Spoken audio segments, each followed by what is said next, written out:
देखो non current asset में वैसे तो अगर हम क्लासिफिकेशन करेंगे नॉन करंट एसेट का तो बहुत सा क्लासिफिकेशन होता है, बट फिलहाल हम लोग बहुत सिंपल सा क्लासिफिकेशन समझेंगे कि नॉन करंट एसेट के अंदर एक होता है फिक्स्ड एसेट और एक होता है नॉन करंट इन्वेस्टमेंट। ठीक है, नॉन करंट एसेट के अंदर एक होता है फिक्स्ड एसेट, एक होता है नॉन करंट इन्वेस्टमेंट। अब देखो हमने तुम लोग को एक चीज बताई, नॉन करंट एसेट की डेफिनेशन क्या बताई थी, जो आप इन्वेस्टमेंट के लिए या बिजनेस को चलाने के लिए रखते हो। तो जो इन्वेस्टमेंट के लिए रखते हो नॉन करंट इन्वेस्टमेंट है, और जो बिजनेस को चलाने के लिए रखते हो वो होता है फिक्स्ड एसेट। अभी करंट में आया था करंट इन्वेस्टमेंट, यहां आ गया नॉन करंट इन्वेस्टमेंट। तो बेसिकली देखो नॉन करंट इन्वेस्टमेंट के बारे में ज्यादा डिटेल में हमें जानना नहीं है, बट फिर भी सुन लो, तुम किसी और कंपनी के शेयर या डिवेंचर, ठीक है, ये सारी चीजें तुम लोग बीएसटी या कॉमर्स में बीएसटी में पढ़ोगे, ठीक है, सीबीएसई में बीएसटी बोला जाता है उसको। तो किसी और कंपनी के शेयर या डिवेंचर जब तुम परचेज करते हो तो वो तुम्हारे लिए एक तरीके से क्या हो जाता है, इन्वेस्टमेंट हो जाता है। और वो इन्वेस्टमेंट अगर आप 1 साल से ज्यादा के लिए रख रहे हो तो नॉन करेंट इन्वेस्टमेंट, ठीक है। और अगर आपने 6 महीना 8 महीना 9 महीने के लिए रखा है तो वो करेंट इन्वेस्टमेंट। तो याद रखना कभी भी आपको कहीं पे इन्वेस्टमेंट दिया हो, सिर्फ इन्वेस्टमेंट लिखा हो, तो वो हमेशा क्या होएगा, नॉन करेंट इन्वेस्टमेंट। अगर सिर्फ इन्वेस्टमेंट दिया है तो वो क्या होएगा, नॉन करेंट इन्वेस्टमेंट। मेन है हमारा ये फिक्स एसेट। ये देखो जरा,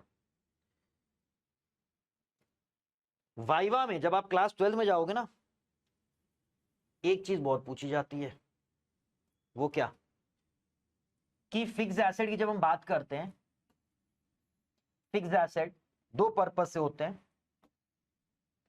सॉरी दो तरीके के होते हैं, टैंजिबल और इनटैंजिबल एसेट। तो टैंजिबल का मतलब है जो चीज फिजिकली एग्जिस्ट करती है, जिसका फिजिकल एग्जिस्टेंस होता है, वो होती है टैंजिबल। फिजिकल एग्जिस्टेंस का मतलब है जिसको आप टच कर सकते हो, जिसको आप देख सकते हो।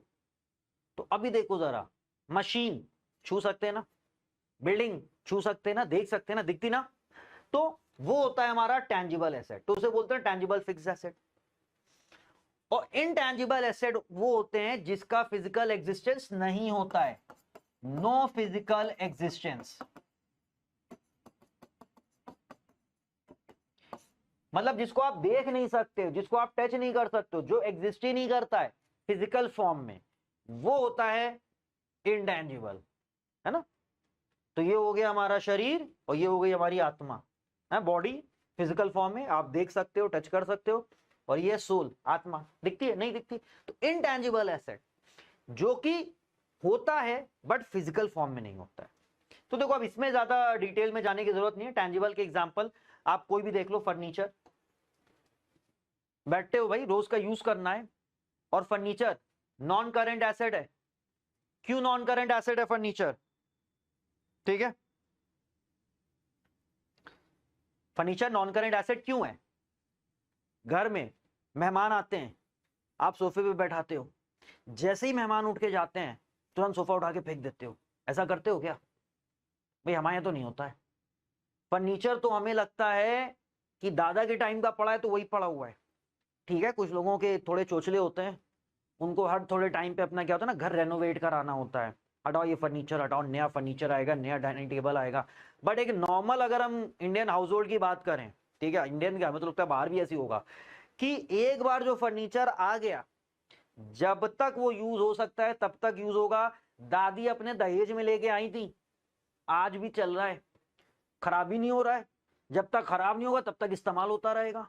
होता है कि नहीं होता, आप जाके देखना अपने घर में कितनी ऐसी चीजें जो दादी लेके आई थी, किसी किसी को परदादी लेके आई हो, ठीक है। तो फर्नीचर कई सालों तक इस्तेमाल होता है, इसलिए नॉन करेंट है। लैंड एंड बिल्डिंग सबको पता है भाई, ऐसा थोड़ी कि आज खरीदा कल बेचा। प्लांट एंड मशीनरी, अब देखो मशीनरी तो हम लोग को समझ में आती है, प्लांट क्या होता है, पेड़ पौधे। क्यों पेड़ पौधे हमारे लिए एसिड होते हैं, क्या लगता है किसको किसको, प्लांट क्या होता है, कोई बता सकता है।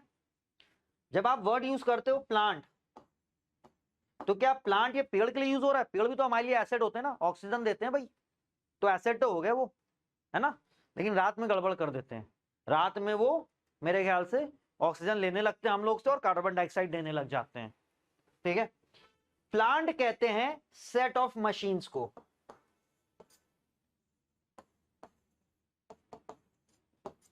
प्लांट किसे कहते हैं? सेट ऑफ मशीन्स को। जैसे कि वाटर ट्रीटमेंट प्लांट। तो वाटर ट्रीटमेंट प्लांट में क्या होता है, कई प्रोसेस से पास होता है, हर प्रोसेस के लिए अलग अलग मशीन होती है, ठीक है। तो जहां पे चीजें एक प्रोसेस में बन रही होती हैं, तो प्रोसेस का क्या मतलब है, एक स्टेप, दो स्टेप, तीन स्टेप, प्रोसेस यही होता है ना, जहां पे कई स्टेप्स में काम हो रहे होते हैं। तो हर प्रोसेस पे, हर स्टेप पे एक मशीन होती है, तो सेट ऑफ मशीन को कहते हैं प्लांट। इसलिए हमेशा प्लांट और मशीनरी एक साथ आता है, ठीक है। फिर इक्विपमेंट। देखो इक्विपमेंट के अंदर तुम्हारे सब आ जाएंगे, क्या कहते हैं ये, typewriter, photocopy machine, computer, desktop, laptop, ये सब इक्विपमेंट के अंदर आ जाते हैं। अच्छा, फर्नीचर के साथ एक वर्ड यूज होता है फिक्सचर्स। अभी पंखे अंखे लगे हुए हैं ना, तो ये भी तो बेचारे कई साल के लगे हुए हैं। मेरे ख्याल से यहाँ पे 2 पंखे ऐसे ना, जब घर हमारा बना था, ये तब के लगे हुए हैं, और घर को बने हुए 30 साल से ज्यादा हो चुके हैं, सोचो आज भी चल रहे हैं। तो ये भी तो नॉन करंट एसेट हो गए, फिक्सचर्स में आ जाते हैं। और फिर मोटर व्हीकल, इसके अलावा और भी हो सकते हैं, वो अब तुम्हें याद रखने की चीज है, अब उसमें हम क्या लिस्ट में गिनाएं। जैसे कि हॉर्स है ना, हॉर्स एंड कार्ट। आपने घोड़ा पाला है, तो घोड़ा भी तो आपके लिए एसेट है यार, वो भी तो बिजनेस में आपकी हेल्प करेगा, ठीक है। तो हॉर्स एंड कार्ट भी नॉन करंट एसेट हो सकता है। तो ये ज्यादा डिटेल में इनकी जाने की जरूरत नहीं है, सब टैंजिबल है, नॉर्मल है। करंट वाले थोड़े से कॉम्प्लिकेटेड होते हैं, उनको समझने की चीज होती है। अब आते हैं जरा इनटैंजिबल एसेट पे। तो इनटैंजिबल हमने क्या बताया, जो फिजिकली एग्जिस्ट नहीं करते हैं, जिसमें सबसे पहला है गुडविल। सबसे इंपॉर्टेंट है गुडविल, समझ लो। क्लास 12 में तो पीछा नहीं छोड़ने वाला है गुडविल। आधी बुक, एक बुक में तो छाया रहेगा, और सबसे ज्यादा परेशान भी तुम्हें गुडविल ही करेगा। गुडविल होता क्या है? गुडविल होती है हमारी रेप्यूटेशन। अगर गुडविल की हम प्रॉपर डेफिनेशन में जाएं, तो गुडविल की प्रॉपर डेफिनेशन होती है probability that old customer will resort to its old place. वो प्रॉपर डेफिनेशन है, हमें सिंपल लैंग्वेज में याद रखना है यार, गुडविल रेप्यूटेशन होती है। अब सबको पता है हमारी इज्जत हमारे साथ चलती है, लेकिन डोरेमोन बन के नहीं चलती है, ठीक है, या परछाई के फॉर्म में नहीं होती है कि जिसकी परछाई सबसे बड़ी वो सबसे इज्जतदार, और जो बिना परछाई के टहल रहा है ये जलील आदमी। ऐसा होता है क्या? नहीं। ऐसा कोई क्राइटेरिया है कि वो आदमी आ रहा है, उसकी परछाई बड़ी लंबी है ना, उसकी जो शैडो बड़ी लंबी आ रही है, इसकी इज्जत बहुत ज्यादा होगी, ये इसकी तो गुडविल, लंबी सी गुडविल शैडो के फॉर्म में, और वो बिना शैडो के आ रहा है, देखो जलील आदमी चला आ रहा है। नहीं होता है। गुडविल होती है, लेकिन वो फिजिकल फॉर्म में नहीं होती है। फिजिकल फॉर्म में होने का मतलब वो दिखती नहीं है, बस है। और बिजनेस में ये एसेट क्यों है भाई? भाई आपकी इज्जत आपके लिए एसेट है। उसका एक एग्जांपल समझो। हमारा एक दोस्त था, ठीक है, उसका बिजनेस था, बड़ा अच्छा बिजनेस चल रहा था, सब चीज अच्छी थी, फैमिली बिजनेस था, फादर के साथ थे, ठीक है। किसी चीज को लेके फादर से थोड़ा सा कुछ इशू हुआ, फादर ने कहा ऐसा जाओ। अब फादर ने कहा जाओ, तो बिजनेस पूरा फादर के साथ रहा, और इनको बाय बाय कर दिया गया। इनको क्या कर दिया गया? Bye bye. अब ये चले गए, इनके पास पैसा नहीं, लेकिन इन्हें काम तो करना है, और जो काम फादर के साथ कर रहे थे इनको वही काम अच्छे से आता है, लेकिन ये कैसे करें? तो ये गए सप्लायर्स के पास, क्योंकि जब ये फादर का बिजनेस करते थे तो यही वहां बैठते थे, सबसे यही मिलते थे, कस्टमर से भी मिलते थे, सप्लायर से भी मिलते थे, तो सबसे यही इंटरेक्ट करते थे। तो उस टाइम पे इनकी एक इमेज बन गई थी, भाई अगर टाइम पे पेमेंट कर रहे थे तो बिजनेस टाइम पे पेमेंट कर रहा था, लेकिन बिजनेसमैन ही तो था ना वहां पे, उसको ऑपरेट कौन कर रहा था? बिजनेसमैन। तो इज्जत किसकी हुई? बिजनेसमैन की बनी। रेपुटेशन किसकी बनी? बिजनेसमैन की बनी। वो टाइम पे पेमेंट कर रहा था। तो जब ये अपने सप्लायर के पास गए, उसको समझाया कि यार देखो ऐसा ऐसा हो गया है, तो हम चाहते तुम हमको भी थोड़ा सा माल दो, लेकिन मेरे पास पैसा नहीं है। तो सप्लायर ने कहा ठीक है यार, तुम्हारे साथ तो हमने पहले भी बिजनेस किया है, और तुम्हारा पेमेंट का सिस्टम अच्छा है, ले जाओ उधार, बेच के जब पैसा है तब देना। ये होता है गुडविल। तो गुडविल के बेसिस पे लोग आपको उधार में सामान देंगे। अगर आपकी इमेज खराब है, आपकी रेपुटेशन खराब है, तो कोई आपको उधार में सामान नहीं देना चाहेगा, कस्टमर आपसे खरीदना नहीं चाहेगा। तो जब वो अपने कस्टमर को फोन किया उन्होंने कि भाई देखो ऐसा ऐसा हो गया, अब हम अपने पापा से अलग हो गए, तो कस्टमर ने कहा यार हम आपसे खरीदेंगे, क्योंकि हम पहले भी आपको जानते थे और हम अब भी आपको जानते हैं, तो आपसे हम खरीदेंगे, तो कस्टमर भी आपके पास आएगा। तो गुडविल आपको पैसा कमाने में हेल्प करेगा, प्रॉफिट अर्न करने में हेल्प करेगा, कस्टमर आपके पास आएगा, लोग आपको क्रेडिट पे सामान देंगे बिकॉज ऑफ योर गुडविल, ठीक है। फिर आता है कॉपीराइट। अब सबने हैरी पॉटर मूवी तो देखी होगी मेरे ख्याल से, है ना। तो हैरी पॉटर मूवी की राइटर वो जेके राउलिंग है ना, जेके राउलिंग, हाँ राउलिंग नाम है, ठीक है। वो एक फीमेल है जिसने पूरी हैरी पॉटर मूवी एक बुक के फॉर्म में लिखी थी। तो वो जो बुक उसने लिखी है उसकी वो इंटेलेक्चुअल प्रॉपर्टी है भाई, उसकी सोच है। उसने पता नहीं कहां से पूरा कैरेक्टर हर चीज एकदम तैयार कर दिया है। अब कोई भी आए और वो बुक उठाए और उस पर मूवी बना दे, क्या ये पॉसिबल है? नहीं। उसकी इंटेलेक्चुअल प्रॉपर्टी को प्रोटेक्शन मिला है कॉपीराइट से। उसने अपनी बुक का कॉपीराइट करा दिया कि अब अगर कोई मेरी ये प्रॉपर्टी यूज करना चाहता है आ जाए मेरे पास। तो वार्नर ब्रदर्स ने कहा हमें मूवी बनानी, गए वो जेके राउलिंग के पास, बोला यार हमें आप पे आपकी इस नॉवल पे मूवी बनानी। उसने कहा ठीक है, कॉपीराइट्स आपको परचेज करने पड़ेंगे। तो वहां पे क्या हुआ, उसने अपने कॉपीराइट्स उनको दिए ताकि वो उनके कैरेक्टर्स को यूज कर सकें। अदरवाइज आप अगर ठीक है मूवी बनाना चाहते हो और हैरी पॉटर का कैरेक्टर लेना चाहते हो तो आप हैरी पॉटर तो नहीं यूज कर सकते हो, तुम हरी पुत्तर यूज कर लो। ठीक है, तुम हरी पुत्तर यूज कर सकते हो, हैरी पॉटर वर्ड नहीं यूज कर सकते हो। वो कैरेक्टर कैसा दिखता है वो आप एग्जैक्टली नहीं बना सकते हो जब तक आप उसके कॉपीराइट ना परचेज कर लो। तो कॉपीराइट होता है इंटेलेक्चुअल प्रॉपर्टी के लिए। आपने गेम शो डिजाइन किया, ठीक है, आपने एक गेम शो डिजाइन किया, तो अब कोई उसको कॉपी ना कर ले, आप उसका कॉपीराइट करा लोगे। तो अब अगर कोई उस पैटर्न पे कुछ लाना चाहता है ना, वो आपसे कॉपीराइट परचेज करेगा। वरना अगर उसने बिना कॉपीराइट किए कुछ सिमिलर चीजें ले आया, आपने उसके खिलाफ केस कर देना है। ठीक है। पेटेंट्स, अब पेटेंट का कॉन्सेप्ट क्या होता है, ये देखो, ये इंटेलेक्चुअल प्रॉपर्टी के लिए होता है। पेटेंट किसके लिए होता है? जब आप कोई नई चीज इनोवेट करते हो। जैसे आपने कोई मेडिसिन बनाई, ये मेडिसिन कंपनी में सबसे ज्यादा होता है कि आपने कोई नई मेडिसिन बनाई, तो जब आप मेडिसिन बनाते हो तो आप उसका पेटेंट करा लेते हो। तो पेटेंट कराने का ये मतलब है, क्योंकि देखो हम भी दवा बना रहे हैं, तुम भी दवा बना रहे हो। तुमने अगर कोई दवा मार्केट में लॉन्च करी तो हम जाएंगे 10 रुपए का पत्ता या 20 रुपए का पत्ता, इवन 100 रुपए का पत्ता, जितने का आपका पत्ता होगा, हम वो एक पत्ता खरीदेंगे, उसमें से टैबलेट निकालेंगे, अपने लैब वाले को देंगे, भैया देखो कैसे बनी है। तो आपकी मेडिसिन कॉपी करने में हमें बिल्कुल भी टाइम नहीं लगेगा, हम कभी भी कॉपी कर लेंगे। लेकिन आपने करा लिया है पेटेंट। अब देखो मेरे पास उस दवा को बनाने का फॉर्मूला जरूर है, बट हम उसको बना नहीं सकते हैं क्योंकि आपको लीगल प्रोटेक्शन मिला हुआ है, वो पेटेंट आपके नाम पे है। अगर हमने वो फॉर्मूला बना लिया तो आप मेरे खिलाफ केस कर दोगे, पता नहीं कितने करोड़ रुपए हम आपको भरते रह जाएंगे। तो पेटेंट उसके लिए होता है, प्रोटेक्शन। अब पेटेंट में एक लाइफ होती है कि, और पेटेंट एक जगह नहीं, हर कंट्री में का अलग अलग सिस्टम होता है। तो आपने पेटेंट करा लिया, मान लिया 10 साल का पेटेंट है फॉर एग्जाम्पल, तो 10 साल तक सिर्फ आप इकलौते हो जो वो दवा बना रहे हो। तो आप नोट छाप रहे हो क्योंकि आप इकलौते हो, और बाकी लोग बैठे इंतजार कर रहे हैं कि कब ये पेटेंट खत्म हो, कब ये पेटेंट खत्म हो। गिद्ध के तरीके बैठा हो, जैसे होता ना जब शेर कोई शिकार करके लेके आता है तो शेर खा रहा है, अब वो शेर अकेले खाएगा, शेर से कोई पंगा तो ले नहीं सकता है, और बाकी लकड़बग्गे जो हाइनाज होते हैं वो किनारे बैठे जाते हैं, वो देख रहे होते हैं कब ये उठे यहाँ से तो हड्डी कुड्डी हम लोग भी उठाएं यहाँ से, हम लोग भी दावत के मजे लें। तो जैसे ही पेटेंट खत्म होगा ना 10 साल के बाद, तो आपका वो फॉर्मूला अब मार्केट में सबके लिए अवेलेबल है। अब हर कोई वो आपकी एक एक पैकेट दवा खरीद के उसका जो है रिवर्स इंजीनियरिंग करके फॉर्मूला पता करेगा और अपने नाम पे दवा बना के वो बेचना स्टार्ट कर देगा। तो 10 साल तक तो कोई नहीं कमा सकता है। तो पेटेंट की ये इंपॉर्टेंस है, पेटेंट भी आपको पैसा कमाने में हेल्प करता है। इसके अलावा लाइसेंस, हम लोग को पता है लाइसेंस फी होती है, सॉफ्टवेयर होता है, ट्रेडमार्क होते हैं, ये सारे हमारे होते हैं क्या, इंटेंजिबल एसेट, जिसमें सबसे ज्यादा यूज होने वाला वर्ड है गुडविल, और कभी कभी आएगा पेटेंट। बाकी सब तो बस तुम्हें नाम याद रखने, उससे ज्यादा बाकी किसी का कोई रोल नहीं है। इतना क्लियर है सबको?